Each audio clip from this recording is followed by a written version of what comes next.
This podcast contains explicit content. Listener discretion is advised. I am a human being and I killed human beings. Before I knew it, I'd fired 4 shots at the door. I kept on shouting for Eva to phone the police. Tests are underway to determine if a serial killer is on the loose in Centurion, Pretoria. The dead won't bother you. It's the living you got to worry about. In South Africa, 58 people are murdered every day. These are just some of those stories. I think society deserves to be protected from me and from others like me.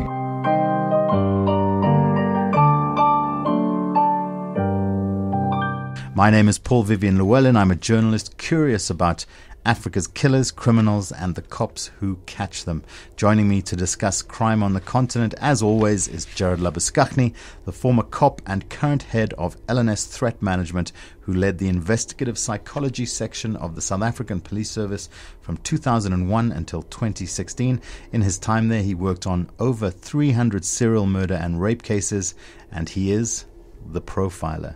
Today, Gerard, we are talking about a man by the name of Jose da Silva. And I'll kick off with a little quote from an interview that you conducted with him, which is going to form really the body of this episode. So a bit of a special episode where we're actually going to get to hear from the killer himself and from segments of an interview that you conducted with him while he was incarcerated. So I play this game. I played this game, I lie about my name. I gave a fake name and I got a number that you can't trace, And I just wanted to see, if I play my game, can I get caught out or not, So, I had this lady out here. I told her, look, my name's Lionel Monty and this is my telephone number. And I even explained to where my place is, And she looked around and, told me how she was going to give me a quote for furniture and and I thought, you're quite convincing. You can invite a woman to your house and they believe you. And ultimately, it was this that emboldened him to commit his crimes.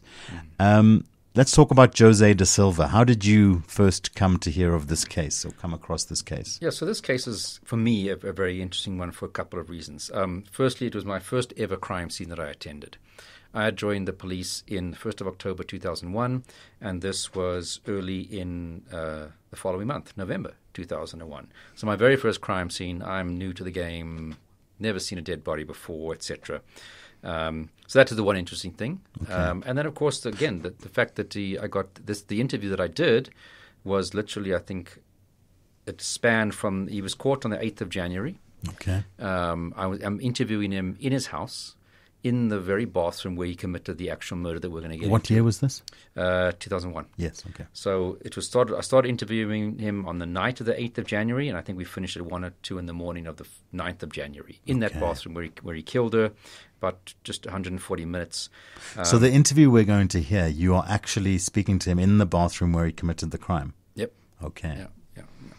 Okay. So with certain tactics in how I went about the interview based on what I saw at the crime scene, how I approached him that night, without jumping ahead, I looked at the crime scene. I thought, what does this tell me about the person's personality? Yeah. I then dressed a particular way when I went to go interview him. Although it was already late at night, I, put on my nice pants, suit, nice button-up shirt, a tie, these sort of silver pilot's briefcases that looks kind of fancy. Yeah. Nothing inside except like a notepad. Okay. But because my deduction from the crime scene were this is going to be guys very neat, very particular, meticulous, etc. And I thought if I want to get him to talk to me, I want to convey the image of somebody he could perhaps relate to, and that kind of did work out. And later on, when we interviewed him a few years later, that kind of worked in our favor again. Now we can get into that.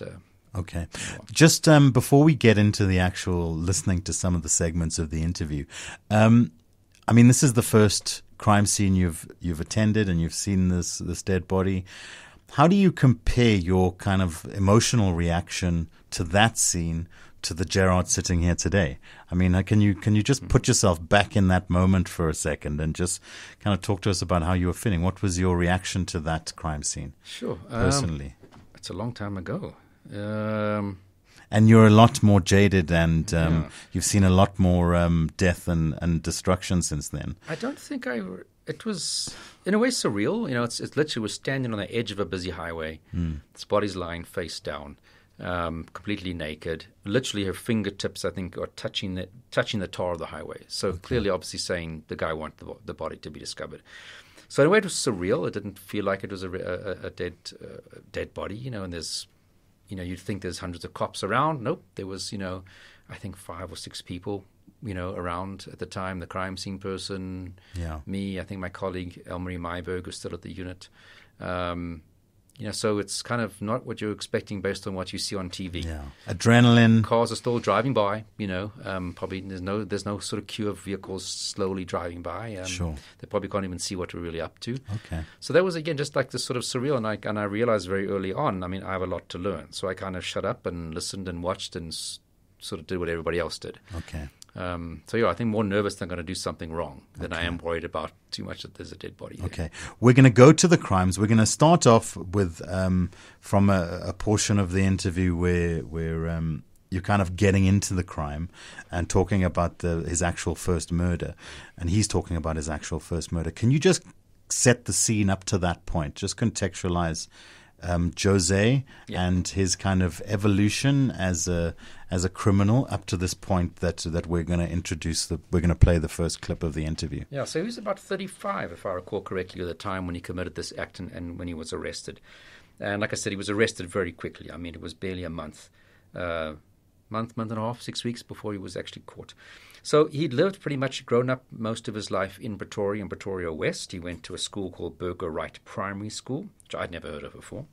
After high school, he had gone to, because he was a dual citizen, Portuguese, South African national, he had to do national service in one of the two countries. So in South Africa in those days, there was still the compulsory national service for white males. He decided to go do his national service in Portugal. He completed it, according to him, successfully. But he couldn't really adjust to living in Portugal afterwards, and he came back to South Africa. So his father had a big construction company, or a construction company here in South Africa. Kind of felt, he didn't want to study after school. He kind of had bit of a negative view of himself because he didn't have a very good life relationship with his father, according to him. Okay. I suppose in a way he said I kind of was cutting my own nose despite my face by not really doing something with my life. But he did, in the end, become a project manager for a network installing company. So he actually had a good salary. He was driving a BMW, if that's one side of measure of success. He was staying in a nice place, the place where the murder actually occurred, in Centurion. I won't say exactly where, but it's not too far from the Gautrain station, for those of you, just a point of reference. And was doing quite well in his company. He'd worked for a couple of years in Johannesburg, didn't like it there, didn't get along with the boss on that side, and he asked to be transferred back to Pretoria. And he'd been staying in this particular place where he committed the murder for I think 2 months prior to the actual murder taking place. Yeah. Relationship-wise, he says he didn't really ever feel, even at school, that he fitted in with the crowd. He wasn't one of the boys. He didn't like to do the things that other boys did. So he kind of was always described himself as a loner. Even in his adult relationships at work, he wouldn't be the guy going out with drinking with everybody after work. He would kind of be the loner. 1 or 2 relationships. Bad experience in 1996, which is about 5 years prior to this, where I think he was probably expecting this might develop into a marriage, and then it kind of didn't. Okay. So I suppose, again, this sort of rejection by females. Yeah. And at the time of the murders, he wasn't seeing anybody. Okay. And started playing what he refers to as a game. So the murder was, if we recall, was in November of 2001. Yes. The year before, in June 2000, he had a venous bypass, which means he was at home for 2 months. Obviously, he had surgery. He had to wear a big orthopedic sock over his whole leg. He picked up weight. And I think that kind of knocked his sort of self-image. He kind of said, I didn't think that anybody would ever sort of love me, and no woman would be interested in me. I was now overweight. I had this big sock. He started smoking a lot of marijuana, became depressed, had been to see a psychiatrist not too long before this incident took place, had been to see a psychologist, and ironically, the day after we had arrested him, he was going to have his next appointment with his psychologist. Okay. He never told them about his violent fantasies. So again, someone who'd gone through a knock to his self-esteem. Mm-hmm. I think this fed into him then sort of picking up prostitutes, as I said, smoking a lot more marijuana. playing this game. Because if you look how it went on when he was picking up or having meetings with estate agents, real estate agents selling houses, give them the fake name, and it always had to be a female. He said if a male answered the phone when he phoned about a particular place, he would put the phone down. Okay. So again, the fact that it had to be a female was very important to this fantasy. I think he liked this positive attention he would get. You know, he would go there, pretend to be this high roller guy who's going to spend millions on a house, give him this false name. And he said he liked the fact that they would say, yes, Mr. So-and-so, no, Mr. So-and-so, basically kissing up to him. That sort of positive esteem from a woman. So some negative things been going on in his life. He's put on weight. He's feeling low about himself. Self-image is knocked. He's starting to see prostitutes. And then he starts this idea of, now he's living in a house which is empty in Centurion. And he starts calling estate agents so that he can get women isolated and alone in his house. Well, the first ones, the estate agents, we would go meet them at the show houses, the houses that he wanted to buy. Okay. So how this progressed, and we've spoken about this before, the issue of trial runs, how they kind of inch towards doing what they ultimately want to do by testing it out little bit by little bit. Yes. So first there was, I think, about 10 estate agents that he would phone about a particular house or say, I want to buy a fancy house. And then go and meet with them. Meet with them wherever it was, and then he would just... With a false name. False name, false number, and then he would just not contact them again. The lady he actually killed in November 2001 was a second person that he brought back to his house. Okay. And the people he brought back to his house were interior decorators. Yes. So the ruse changed from, I want to come and check out the house that you're selling, that you've listed in the newspaper, etc., to, I have a house in Centurion. I want to kit it out and do the interior decor. And so he started identifying interior decorators and inviting them to the house to quote on doing interior and decor again, in his always home. Female. If it's a male, okay, no, it has to be a female. So that sets the scene. We have to know a little bit about Jose, and we know that he's got this emerging fantasy now. He's now contacted a interior designer and invited her to come to the house. And here's the first clip. I'm almost trying to piece together what I've been hearing about you, which is almost a very complex person, but a loner sort of, but deeply wrestling with a whole bunch of things the whole time. And then perhaps to the events of what happened here in this room. How could you sort of explain that all to me? Well, I found the lady because I wanted to decorate this place nicely. And for me it was like a new start, and I moved on my own, because I sold my place. There's a lot of things I don't have, so the place looks a bit empty. I wanted some couches and curtains, just decorate to live in a nice place, So I was told by a friend at work about this place. And I went it's in Joburg, isn't it? Yeah. Is it? Okay. And I did meet a young little girl there. And look, I like the furniture, but it's very pricey, very expensive.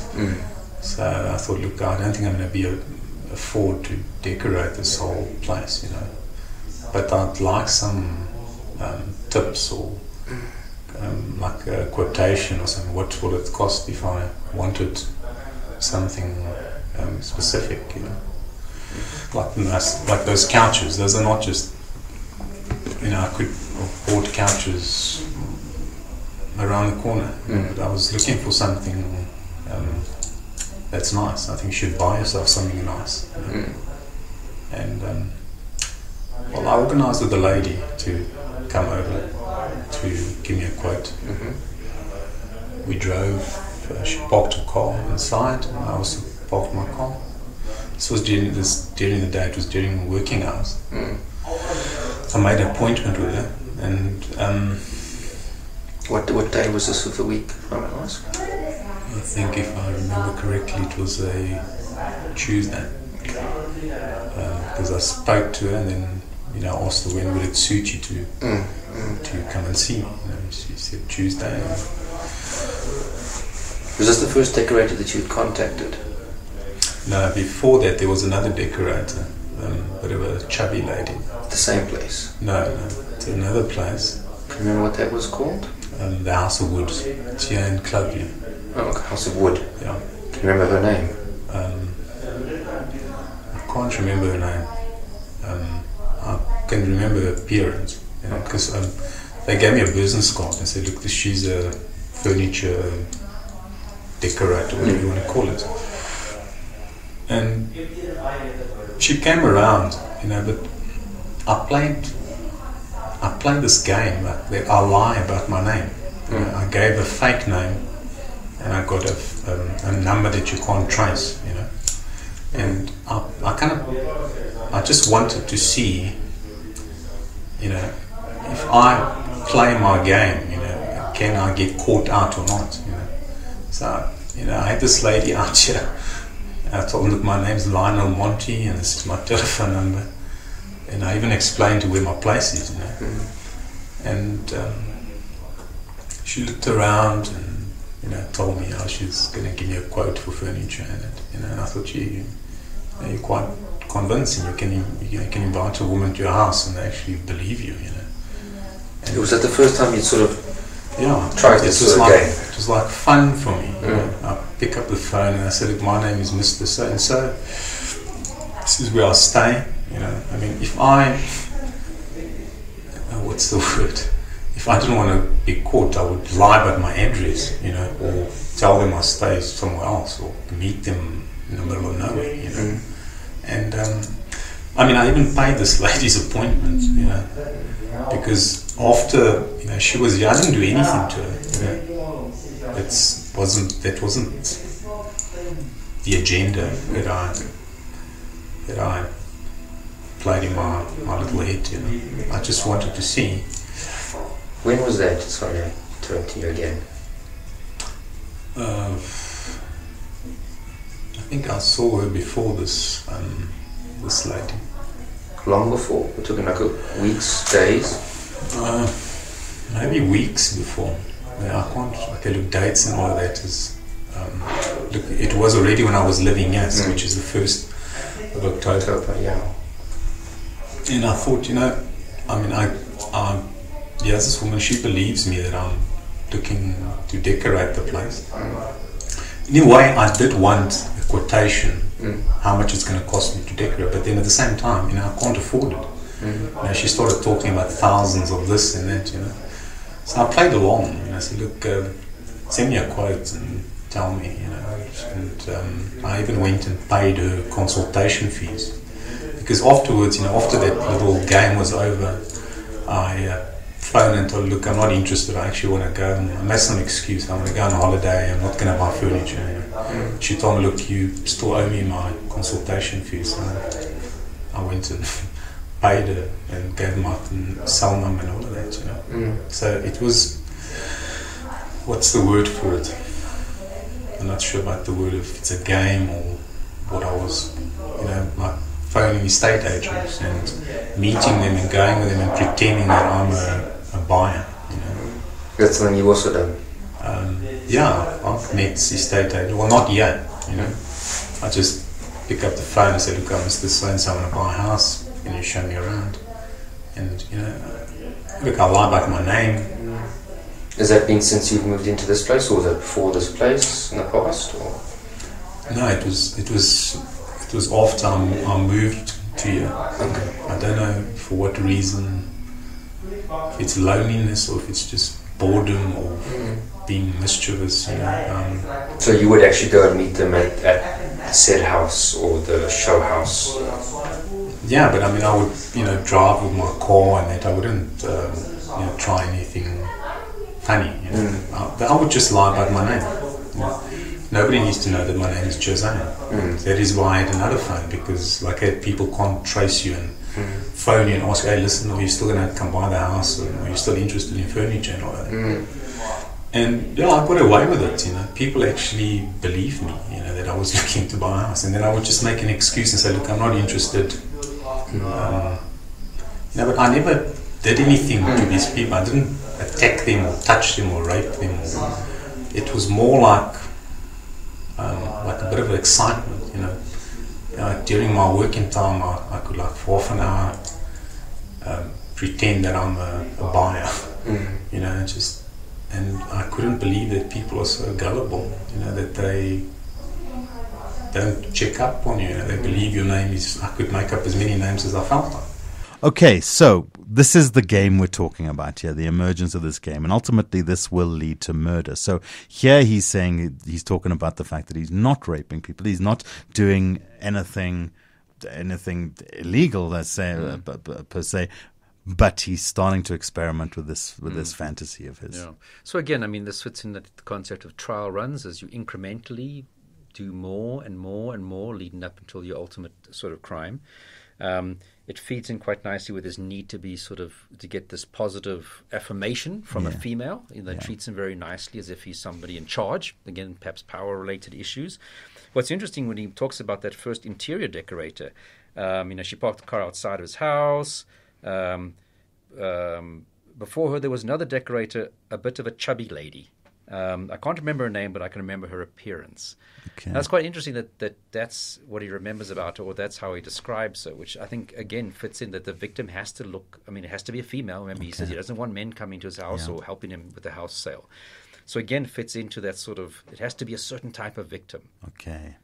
Which, again, if you look at it this way, although this might all look like an innocent game, this is just him testing out little bits and pieces of it, getting the confidence. I can get away with this. Okay, now what's the next thing? And that's why we take the bigger risk when he starts to bring someone to his house. Yeah.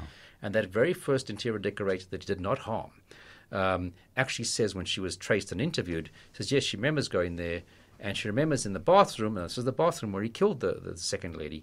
I saw an axe or a hammer on the basin. That made me feel very uncomfortable when I left. So already we know there that potential idea for physical harm was present with that first interior decorator that he brought back to his house. Okay. And again, this is the game, so it's going to be repetitive. It's serial in nature.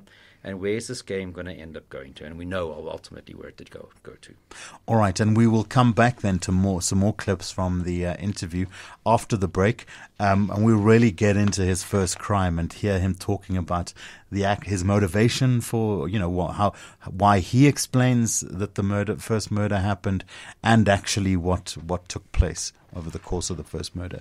Of course, please do subscribe to our YouTube page, youtube.com/C/Profiler Africa. We're also on Instagram and Facebook. Of course, go online and check out materials that we put up, crime scene photographs, etc., from the different cases that we talk about. We are also, of course, on SoundCloud, Spotify, and iTunes as a podcast. So please do listen, but subscribe to the YouTube page, and please encourage your friends to subscribe to the YouTube page as well. We really need to get to that first 1,000 subscribers. That's our immediate goal. If you'd like to win a copy of Gerard's new book, The Profiler Diaries, from the case files of a police psychologist, it is available now at South African bookstores. You can get it online at any of your local online bookstores. And if you're an international listener, it is available as an ebook at Amazon.com. So go along, get your hands on a copy, have a read. We are giving away a copy, a signed copy, which is going to be worth an absolute fortune a couple of years from now. If you'd like to win yourself a copy, all you have to do is find us on iTunes and leave us a review. Tell us what you think of the show. Good or bad, you could be a winner. So check us out on iTunes, leave us a review. You could be a winner. We'll be back in a second.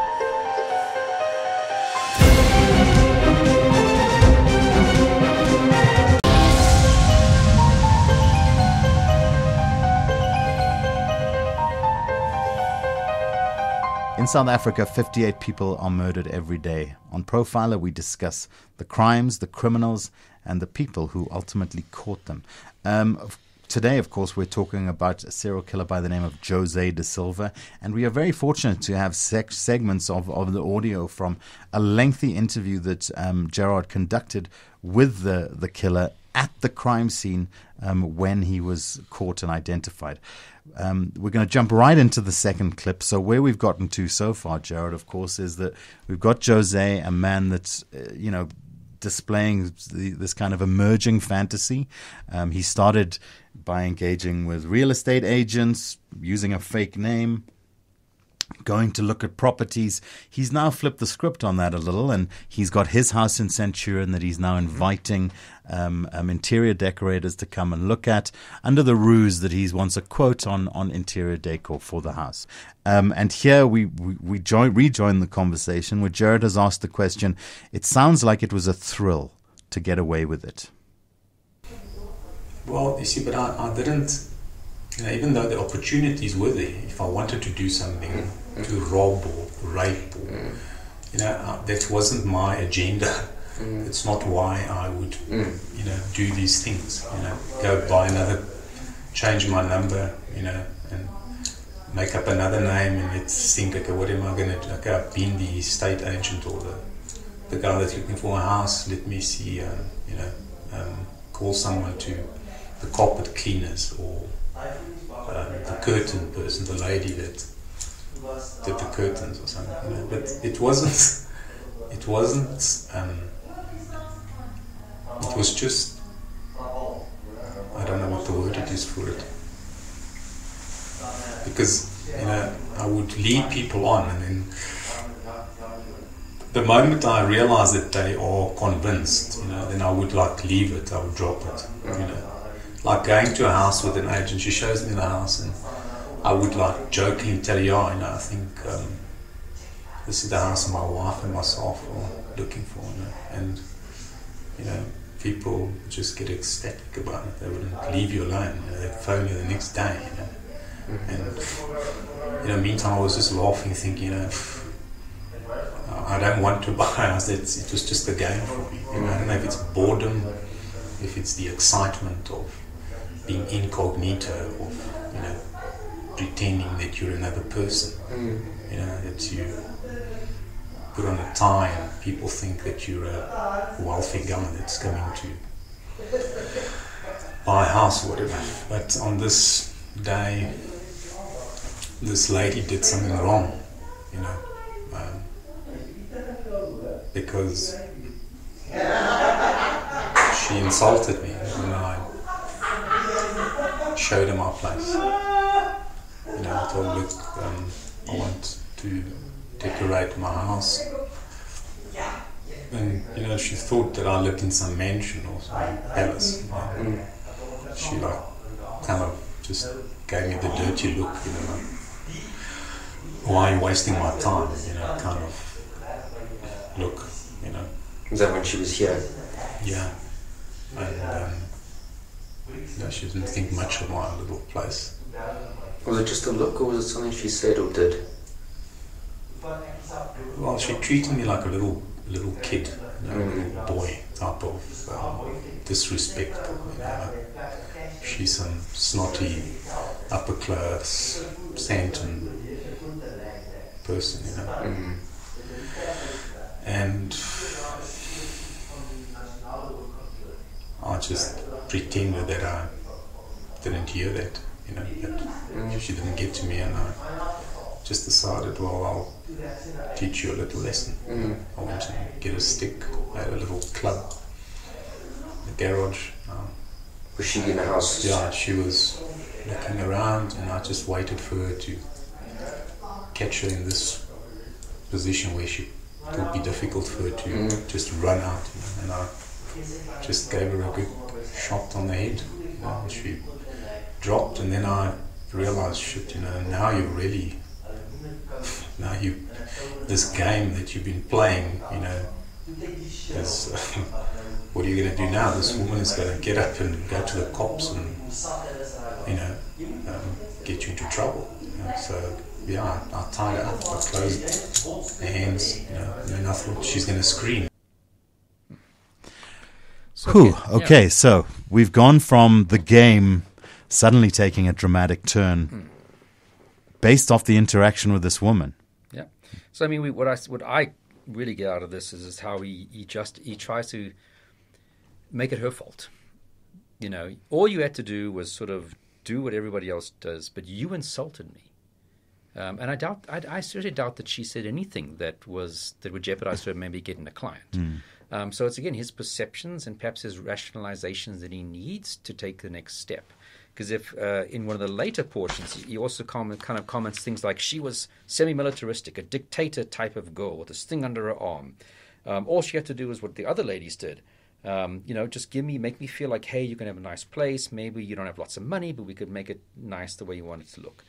So again, he's blaming her for him taking this club and killing her, essentially. Yet he's created, in your mind, really, he's created the entire context for a murder. Yeah. He's just waiting for a trigger. He's just looking for a trigger to take to the next level. Pushing at that little boundary, and now he needs some justification to go ahead and do it, which is, it's her fault. She treated me badly. She should have done what the others have done. Yeah. So that's quite interesting, rationalization on his side to give him that oomph to go over into that next step. Yeah, and he refers to like this little club in the garage. Is there something in the minimizing even of the weapon itself? So it's not like I had a pickaxe, and it was like a truncheon, a little truncheon that he basically knocked her out and incapacitated her, and then of course later on got a different weapon to finish the job. Yeah.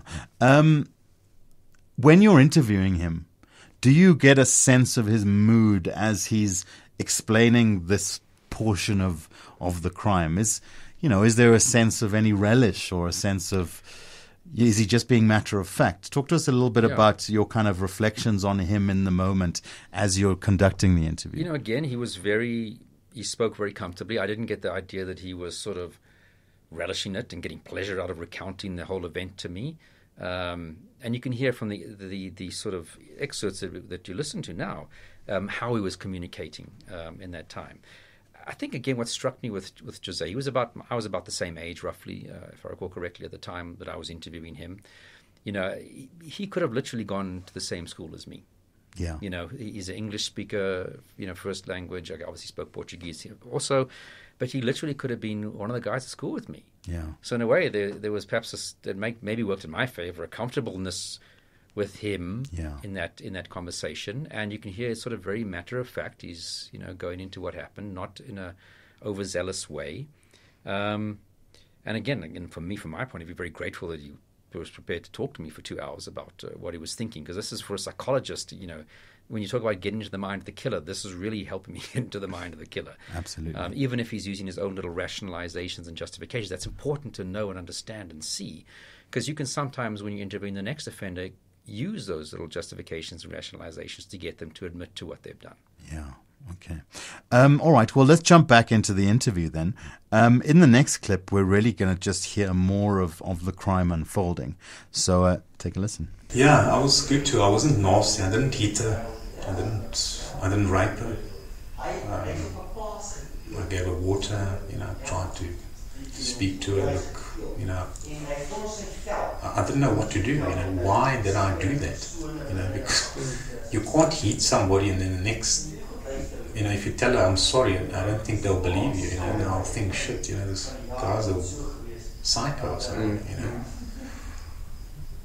Because then when she was started, I tried to explain to her why I did it. That she shouldn't have speak to me that way. Had she been hit only once at that point? Yeah, look, if I remember right, I hit her, I think somewhere on the crown. Was it an axe or was it a club? No, it was a club. Right. No blade on it, just that. No. Right. Okay. And then I was afraid she was going to start screaming, so I did just tie a knife. And then I tied her hands and feet, With what? What did you use? I had cable ties. It's these little things they use at my work. Okay. They work great. So I had some in the garage. And then I didn't know what to do with this woman, because I didn't do this because I don't want to rape her. She's didn't do anything for me. And anyway, that's not what turns me on. And I was stuck with this woman. What do I do now? And she was still quite conscious at that point?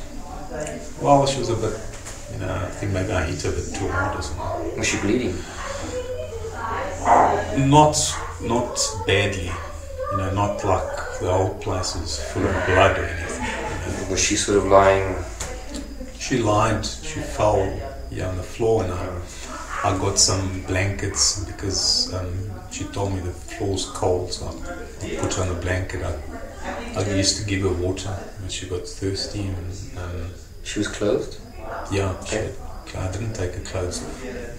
But, then I did something I wasn't prepared. I realized, shit, if you do this, what now? Now you're in really serious shit, because this woman can go to the cops and, get you into big shit. Because I've just attacked a person, I just knocked her. And in the beginning I was aggressive. I told who the fuck do you think you are to come and talk to me this way? You're snotty. And then I thought, I said, now what am I going to do? And it was quick, I made that decision. She was tied up, I thought, shit, I can't, as long as you're alive, you're going to get me into shit, and so I might as well just get rid of you. So I went to the garage. I've got an axe. I thought, look, if I just give you one shot on the head, we'll get rid of you, and that's the only thing is, I'm a total amateur at these things. I didn't prepare myself for this. I've just seen it in the movies. I got very bloody, so I thought maybe if I throw into the bath, at least all the bleeding is being taken away. And so you came back with an axe? Yeah. And did she see you? Okay, sort of. You came here with an axe. What sort of took place then? No, I couldn't look. After she was tied up and I hit her and all that, and I was angry, And at that point, it was just the one whack on the head. Yeah. Okay, with the club. I thought, now I'm in real shit. What now? So, I did something really stupid. I thought, well, if I get rid of you, nobody's going to know about it. Yeah, in my little sick head, I did that. Just gave her a good shot from behind because I couldn't confront her, enjoy what I was doing. I did it in a coward way. Did she see you with the axe before up to that point? No, she was facing to where you are now. And she hadn't tried to get away while you went outside to get the axe or anything? Well, she couldn't because I tied her feet and hands with those cable ties. I put some tape over her mouth so she couldn't scream and call the neighbors or something. And my little fantasy game that I was playing by pretending that I was getting away with it, and just fooling people. Because look, I had lots of opportunity. If I was a thief, I could have stolen many people. I could have stolen cars. I could have murdered if that was my excitement I was looking for. And after you convince, and for some reason I just went for women. There's a lot of men doing sales jobs and whatever. They just didn't appeal to me. But it wasn't anything physical. I never tried to rape anybody. Not even this woman that was tied up. That I tried to take off her clothes and have sex or anything. So you didn't have sex at any stage with her? I didn't rape her. I didn't sleep with her or anything. No I sex. was actually more panicking. What do I do with this body? So there wasn't even voluntary sex between you two? No. They can say what they say because there's condoms in my bathroom. I didn't use a condom because I wasn't excited. I just wish I could make what happened disappear, but I couldn't. What was done, and I had to think. What now? Okay, so a lot that's interesting there. The first thing I want to ask you about is that, so now his anger has come out. He's knocked this woman on the head, knocked her unconscious, and then he's got cable ties to tie her up. How much are you thinking premeditation here? Is this just, is he going, are the cable ties there, prepared, ready? Or is he really acting in the moment here? And he said that he had the cable ties, I think, in the garage, and they were cable ties that he used for his network installing jobs. Okay. So it's possible, but I think if you look back at the first interior decorator that came to the house that he didn't do anything to, commented on that there was, I think it was the axe or a hammer on the basin in the bathroom where this murder occurred. I think he would have known where this is. He would have fantasized, I think, about where this is going to go to, and as even on the previous one, had been sort of working towards that point. He's very clear on the fact that he's not interested in this woman sexually. There's no rape or anything like that. Why is he reiterating this point that I didn't rape her, I didn't look at her like that, that wasn't part of the game, that wasn't part of my fantasy or whatever? Why is he reiterating that part? It's interesting. I think he's trying to convince us that he's not such a bad guy. I mean, even how he's saying, I didn't treat her badly. This is after he's whacked her on the head. Yeah, I mean, you've murdered her. You're murdering her. I think his ways of trying to make us think not as badly of him. Sure. She was found naked. He said, well, that just had to do with disposal of the clothes. Which, unfortunately, I think forensically too difficult to say whether there'd been any indications of sexual activity. Okay. But we also know, again, he wants woman. He wants woman that, he comments on the looks of the previous interior decorator. She was a bit chubby. Yeah. This need to be treated positively by women specifically, not men. Yeah. So I think whether you want to admit it or not, there's an underlying sexual dynamic to what's going on here. Yeah. Whether or not he did do something or was going to do something physically sexual to them, there's an underlying sexual dynamic between him as a man and these people having to be female victims. Yeah. What else do you take from this portion of the interview? Again, I think it's just his rationalizations that I find quite amazing. That he wasn't nasty to her. Because what's happened is he's knocked her on the head, then he's gone and tied her up, cable tied her. He's gotten her. She's regained consciousness to a certain degree. He's giving her water. He's saying he's treating her nicely, but at the same time he's realizing, hey, I've gone too far with this woman. If I let her go, I'm gonna be in the shit here. And again, blaming her. The one is saying, I've treated her nicely. I gave her water because she was thirsty. But then I told who the fuck do you think you are to come to talk to me this way? Snotty. Again, kind of like. Yeah. So that rage is still there. That anger is still there, motivating him. It's not just that now he's mitigating against getting caught. Now, it was interesting. I said, have you ever? He said he's never done anything like this before. But he said that he used to have violent fantasies towards his father, who was, he says, abusive towards him, not a great father, and one of his previous employers, who was a male, and he thought about taking an axe and chopping them, which is a bit ironic because here we have, that's what he did with this lady, exactly. And he says because you also sort of treated me badly and disrespectfully, So again, that fantasy that's been developing perhaps over the years, just playing it out in this particular way. Yeah. While we're here, just for clarity, before we jump back into the murder itself. So he took the body, so he moved the body while she was still conscious to the bath. Yeah, so this was essentially all taking place in the bathroom. I think there was a shower, if I recall correctly, in the bathroom, a toilet, and the actual bath and the basin. So essentially, once he's whacked her the first time, she's lying on the floor. Then when he decides, I've got to finish this off, and I think he got the axe and he chopped her again. Yeah. Then he puts the body in the bath. Was she conscious when he hit her in the back of the head? She was looking elsewhere, he said. Hey, she was looking away. Okay. Face to sort of look at her.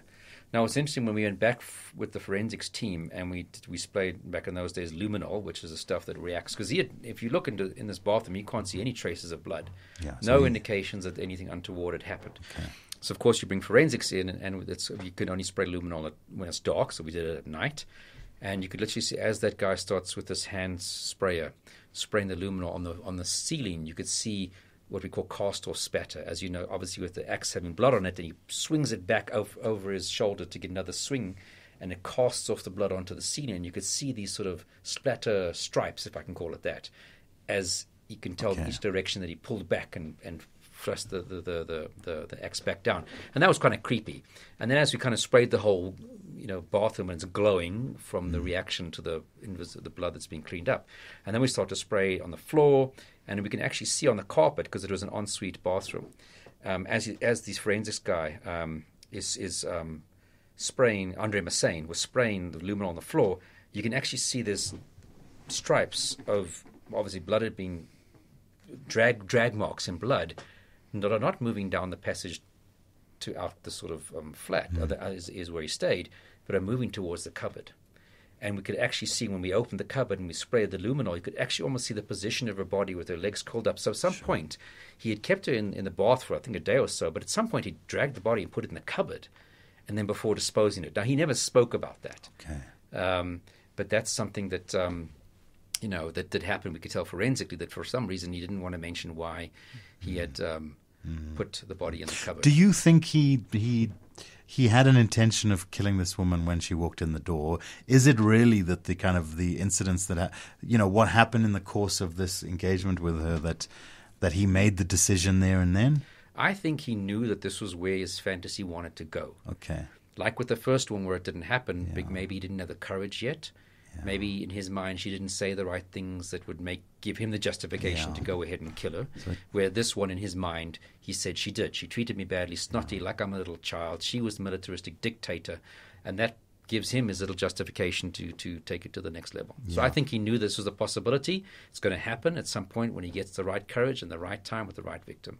Okay, well, let's close out this segment then with another portion of the interview that you conducted with him.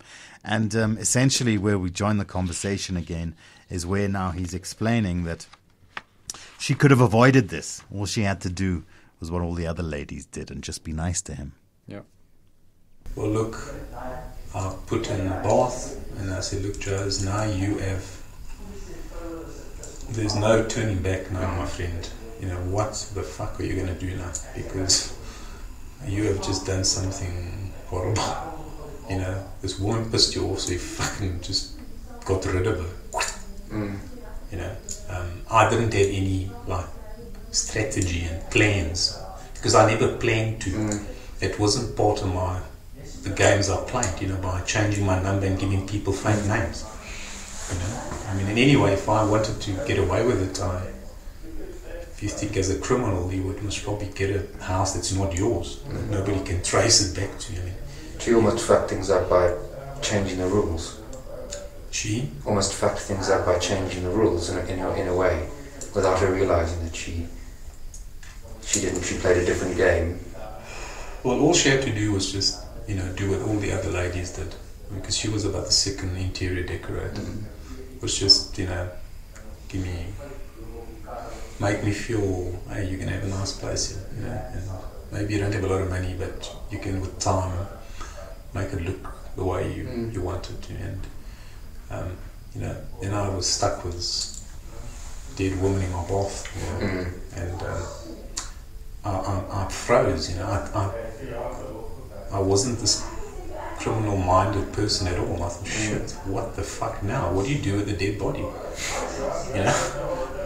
These things you see in movies of people chopping up with acids and chains and digging holes, and get real. It's and then I thought quick. I said, look, shit, I'm really fucked. Is the maid is gonna come on Thursday? So, I had to kind of tell her, look, don't come.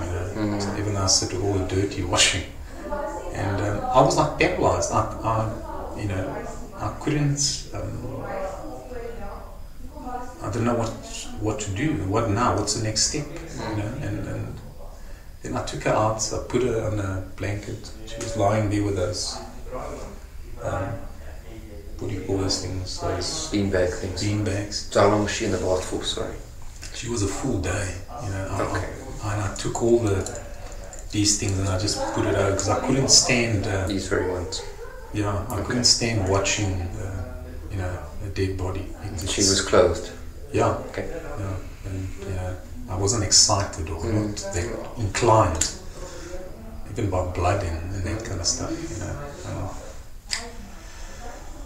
And I thought, look, you've got to get rid of this because after a while, standing there, I think with the heat and all of that, a bit of a smell started coming out. That was the site where they found her in the create, wasn't it?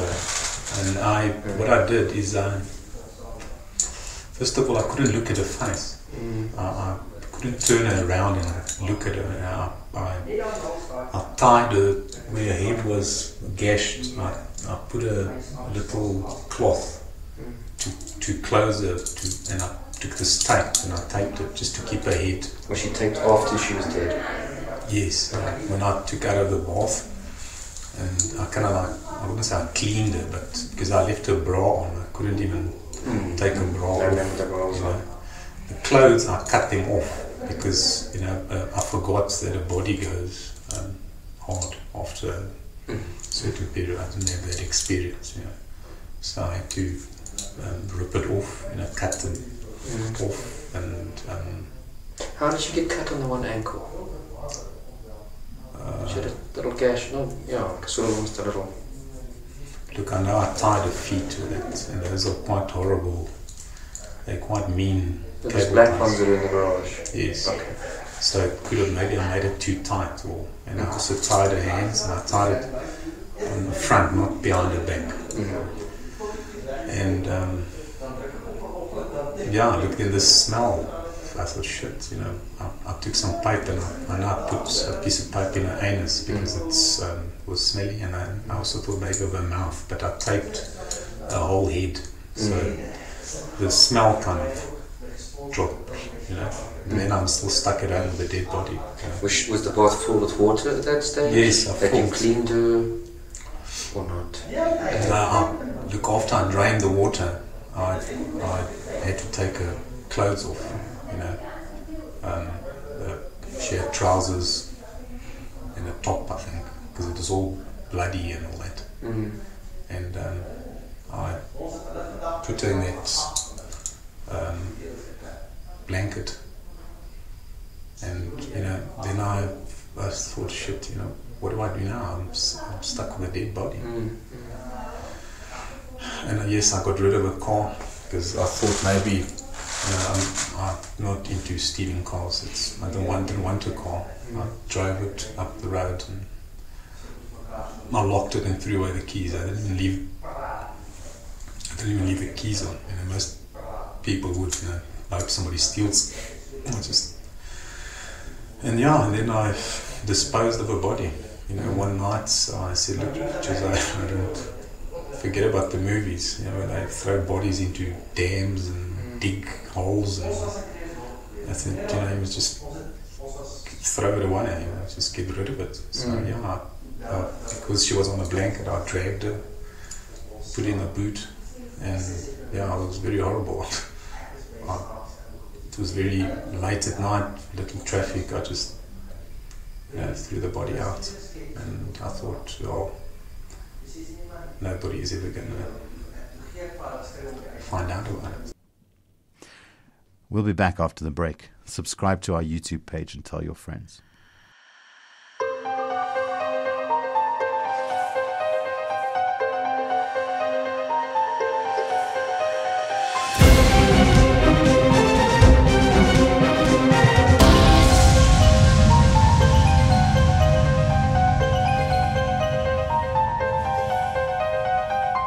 In South Africa, 58 people are murdered every day. Here on Profiler, we discuss the crimes, the criminals, and the people who caught them. And today we're talking about a gentleman by the name of Jose da Silva. We've been listening to portions of an interview that Gerard conducted with Jose in the bathroom where he committed the murder that we're talking about.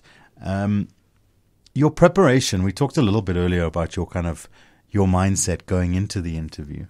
Now, with your all of your years of experience behind you, how important is it to really consider all of the elements of how you present yourself, your tone, your look, when you're walking into a room to conduct an interview with one of these guys where you're hoping that they're going to open up to you?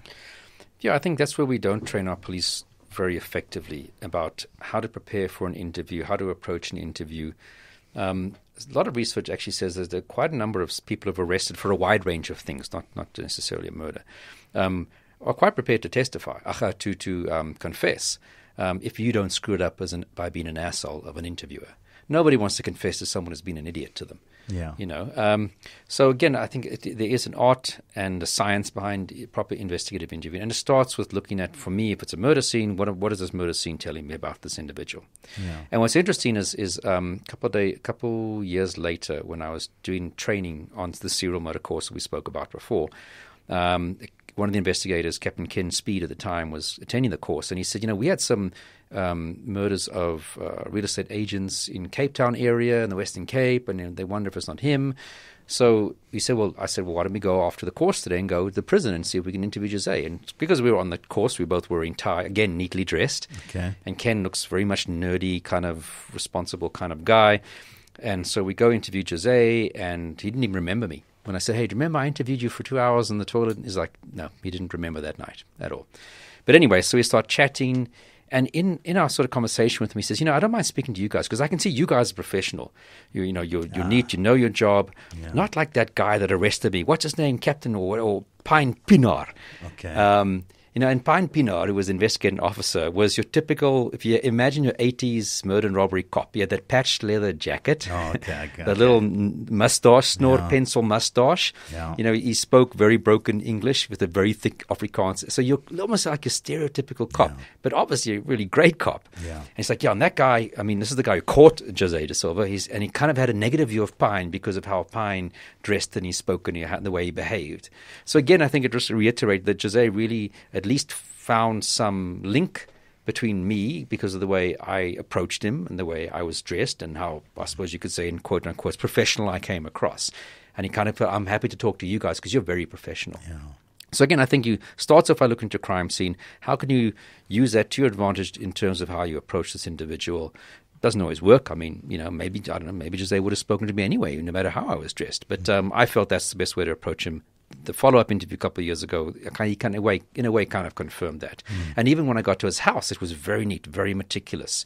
The fridge, I always like to look in people's fridges. It was very neat. The whole setup was all very neat and orderly, which again kind of just reaffirmed how I'm going to approach this guy. If I want to upset him and agitate him, then I behave in a sloppy way. But if I want to have this link with him to get him to talk to me, I kind of have to find some common ground.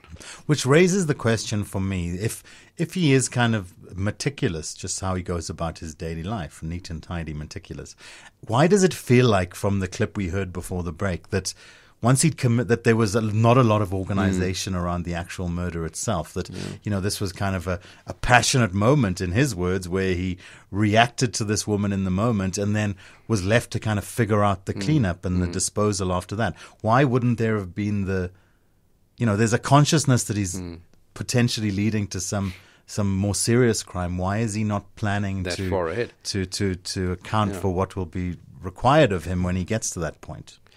I'm not sure, unless he felt that, it wouldn't be as messy, that he thought maybe whacking someone on the head, they die, like maybe in a movie kind of style.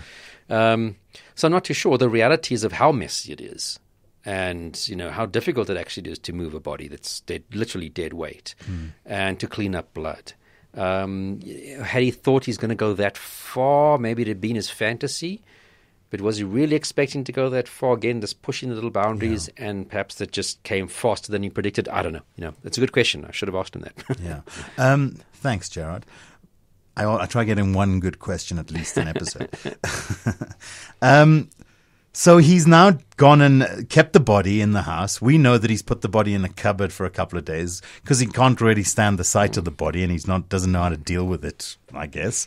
Then he's gone and just disposed of the body again, quite clumsily and quite, he's quite brazen that he doesn't think that anyone's going to find the body. He doesn't think he's going to get caught. How does he get caught? Okay, well, just regarding the body, my hypothesis was that he wanted the body to be found. When I asked him later on the interview, he said, yes, he did want the body to be found. Okay. Because you could have so easily just pulled it 10 meters further away from the road, and it's farmlands, with a bit of a rising berm. And people would probably not have found it for weeks. Yeah. So he did a lot of effort. It wouldn't have been too much more effort to hide the body effectively, because firstly what he did is he disposed of her vehicle at a nearby restaurant parking lot. So again, it's not as if you're trying to hide it in the bushes. No, exactly. Very easily. It's going to be discovered because there's this vehicle that's overnighting here in this parking lot. That's strange. And again, he dumps the clothes as he's driving on the highway, the Krugersdorp highway, nears Deep Sluit, which is that informal settlement, and he chucks the black bag out there with clothes, hoping that somebody's going to pick them up and use them or dispose of them. And then, as it turns around at one point, and then literally just offloads the body. So a lot of effort, which also makes me think is why he wanted the body to be found, because a lot of effort that he's taking, but not to hide the body. If you understand what I'm saying. Okay. And he could have gone off a dirt road, dumped it, or as I said, just pulled it a bit further off the side of the highway, and it would have been more difficult to find that body. So at this stage, let's talk a little bit about how you kind of profile this guy. What's going on in his head? I think, again, the wanting the body to be discovered can be usually one of two things, as a rough rule of thumb, is to shock people. But this body was not found in a way that was shocking in the way that it could have been. She's lying face down, etc., not the sort of openly exposed gruesomeness. So my argument was more that this is person wanting the body to be found, perhaps maybe feeling some sense of remorse. He later said, look, yes, I did want the body to be found because I wanted her to get a proper burial. And again, maybe appeasing himself. In the same way that he tries to appease himself, it's not, it's your fault that I did this to you. I was nice to her. I gave her something to drink. I left her body where it could be found and she can get a burial. So again, some ways trying to make himself feel better, softening for his own perhaps psychological blow what he's done. So I don't really think this was so much about for the victim than it was about him trying to make himself feel better. Okay. And possibly give him a rationalization were he ever to get into the kind of conversation he had with you, where he can, I was trying to do the right thing, but oops, I hit her on the head. If I wanted to do something, I could have raped her, but I didn't. That's not what I was into. Okay. Essentially massaging your own guilt is really what you're trying to do. Yeah.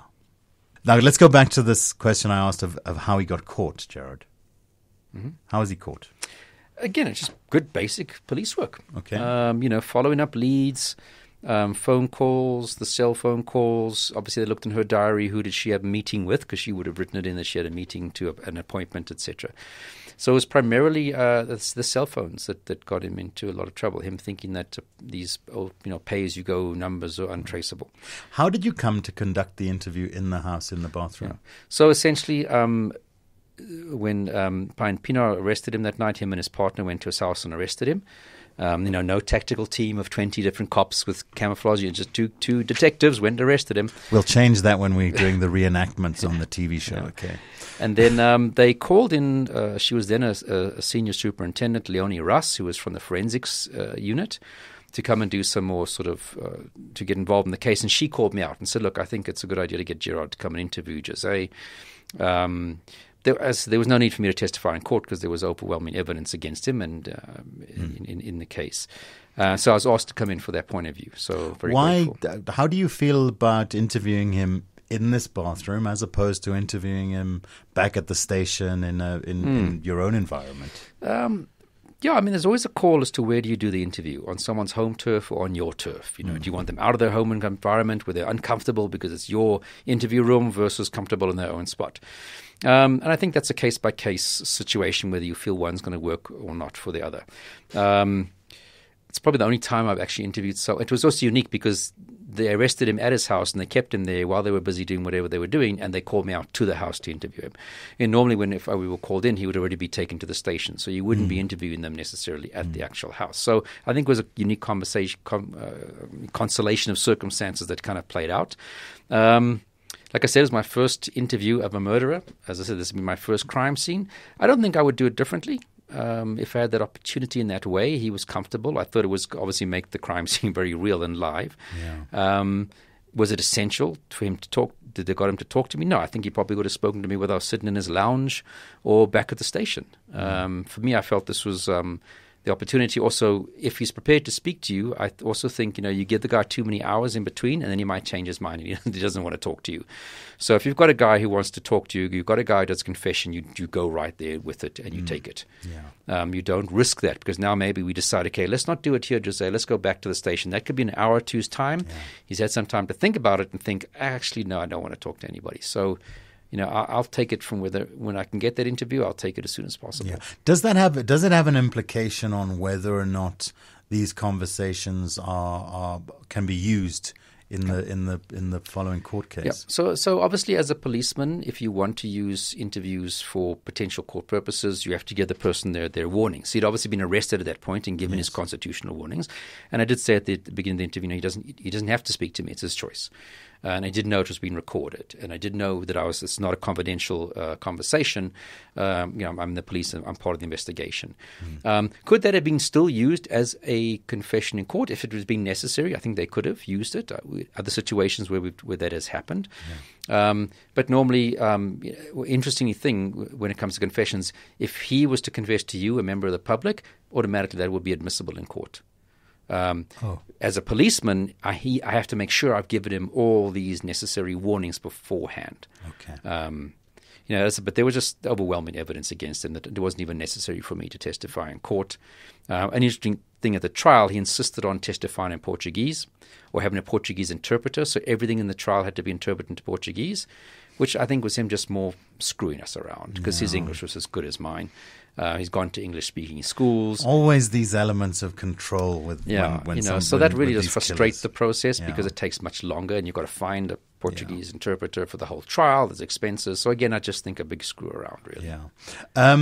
The one thing that I reflect on with this guy, I mean, we talk about him being smart, being a meticulous, neat guy, etc., etc. Yeah, it raises the question, why is he not thinking a little bit more about if he goes ahead and kills someone, how does he tidy it up to get away with it? But clearly here, a continuing ignorance to, he's talking about the fact that he's got another phone, so he's not going to get caught because it's a pay-as-you-go number, whatever. Again, there's always seems to be an element of this kind of not enough planning, not enough thinking. So this myth of the really, really super intelligent killer, it's all too often it seems to be a rare occurrence where these guys are caught because of their ignorance to kind of... and watching TV programs, TV is not reality. Yeah. Even in documentaries, we don't, even like here, I'm not telling you all the little secrets of what the police do and how they catch people and what they can do forensically. So you can read up about it, you can try and research it, but to do it in reality, it's always very, very different. To try and clean up your crime scene, to dispose of a body, little things you didn't think of pop up because you haven't done it before. Yeah. Would this guy have done it again? Why don't we answer that question first by listening to what he had to say on the matter? Ironic enough, the other day I decided to go played enough games, you guys can knocking on my door because you were able to trace me on my phones. But you were right, you did on. I did put her there to be found. I've had 101 other places that I could have gone and thrown her, gotten rid if I didn't. And I was careless. I didn't. There was no planning involved. I just carried on playing the fool with my phone.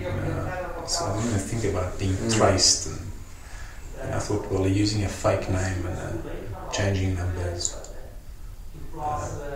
And not inviting anybody here, so nobody knows where I was staying.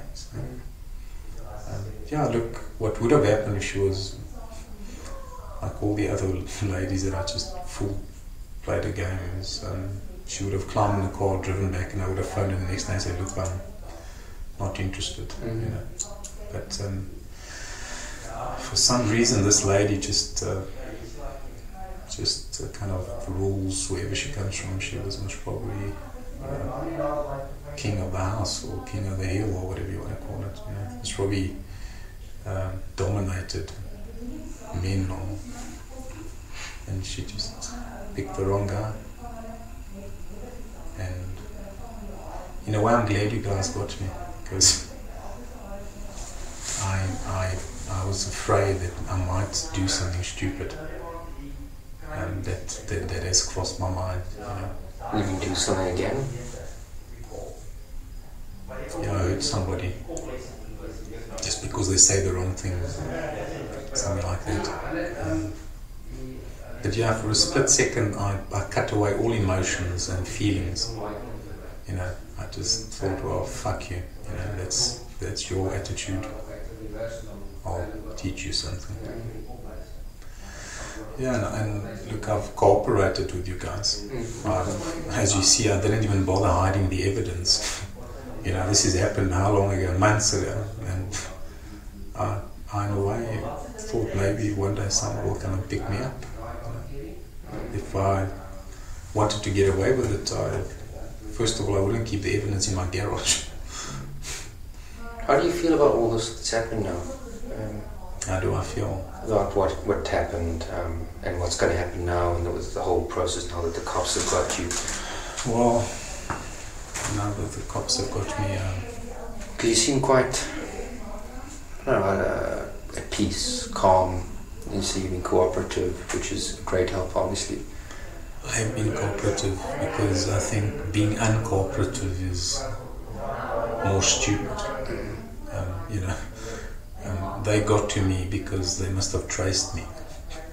And yeah, if I was a master criminal, if I wanted to make crime my hobby or passion or whatever you want to call it, maybe I would have been good at it. I would have wiped my tracks. But that was never the intention, it's something that happened that shouldn't have happened. And call it rage, call it, I don't know what do you call it? This thing I have inside of me of just don't thinking twice about doing something. It's something I've been afraid of it myself.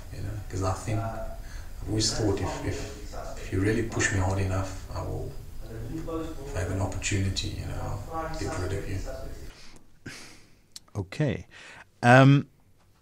What's interesting here is it feels like he's contradicting himself constantly, saying, yes, I would, no, I wouldn't. I never thought I was going to do this. I didn't. If she'd just come along and been nice to me, she would have gotten a car and driven home again at the end of the day. But then in the same breath, he's saying, I'm glad you guys caught me because I could have done this again. And I think at his trial, he even said that he sees himself as a serial killer because he would have done this again, if I recall correctly. Yeah. So again, that's my concerns. We have trial runs leading into something and we end up with a psychologically motivated murder. I mean, that's, again, just good police work. They caught him after the first one. So I'm quite comfortable to say that, he should be viewed as someone who is a serial murderer in terms of how we're going to manage him for the future and the risks that he might pose. He figured out a way to get a particular profile of person isolated and available in a space that he was in control of. And that's evident throughout. So although he's constantly trying to minimize and say, oh, no, but I didn't rape, or no, but, I wouldn't have. Nice guy if she'd been nice to me, I would have been nice to her, etc., etc. The fact is, if you look at the progression, he's gone from, just being incognito and changing his name. He's talked about how there were different types of women that he liked or was attracted to or wasn't attracted to. He's now got himself in a situation where he's getting that type of profile, a female alone in his house where he can control. So absolutely, this guy, he may say that he didn't intend to, but everything points to the fact that he intended to. He's walking down that particular pathway. I mean, just another thing here where he says, I was probably more scared than her after he hit her. I mean, it's like this again, you're trying to really rationalize away and minimize. It also demonstrates a massive lack of empathy here. So from a psychological profile, has a psychological profile been done on him? And, what are some of the characteristics that maybe would lead to a particular diagnosis? I don't really think there's anything from a psychological diagnosis. He had a very normal background. He wasn't, as committing crimes. That kind of, in a way, rules out the psychopath angle of it. I don't know if he would have had a proper psychological profile. I think it's pretty much his choice in prison whether he wants to see a psychologist, what programs he will be participating in. And he's probably been a model prisoner like many of these individuals are. And he's a smart guy, computer guy. He's probably helping half DCS staff with their computers. So last I saw him, as I said, was probably 2004 at Pretoria Central Prison. The time I think he was convicted about June 2004, and he got a life sentence plus 18 years. With all of these constitutional court judgments, he might very well be up for parole. very, very soon. Yeah. If not, so I don't know if he's still in prison, to be honest with you. What are your I mean, this is obviously quite a memorable case for you because it's the first, like you say, it's your first crime scene, it's your first interview with a killer. I see a lot of the traits and characteristics of your serial killer, like you say. But what are the standouts for you in this case? Yeah, I think, like you said, because it was my first crime scene that I attended. First suspect interview. I mean, I was interviewed serial murderers in prison who were already convicted. I think, again, what stands out for me is that from a teaching point is the whole trial run process and the uniqueness to have this guy talking about what he's done, what was going through his mind. Even if he's using his little justifications and minimize, that's fine because that's what we want to understand, how these people see and think about and describe their crimes. Yeah. So that for me was a big teaching case that I often refer to this when I speak of, when I'm doing training to various people. I still, to this day, talk about this particular case for those very aspects. Yeah. All right. Well, before we wrap up the episode, let's hear one last time from Jose himself as a bit of a final thought. Are you in a sense partly relieved that this turned out this way this evening? I am, because I left her body there for a reason, so she could be found. And in a way I wish I was found. Look, let me put it to you this way. If I did it with intent or pleasure, I wouldn't be here today. I would have bolted. Yeah, look, this mischievous game of mine that I had of maybe it was just an escape boredom and make my life, make it a bit more exciting but it just backfired. There was lots of women and I did nothing to them. Some were in here, they walked out, but still alive today. That's itchy. Look, I'm not proud of what I've done, but I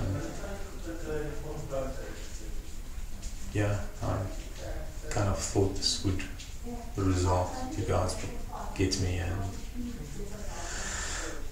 I can.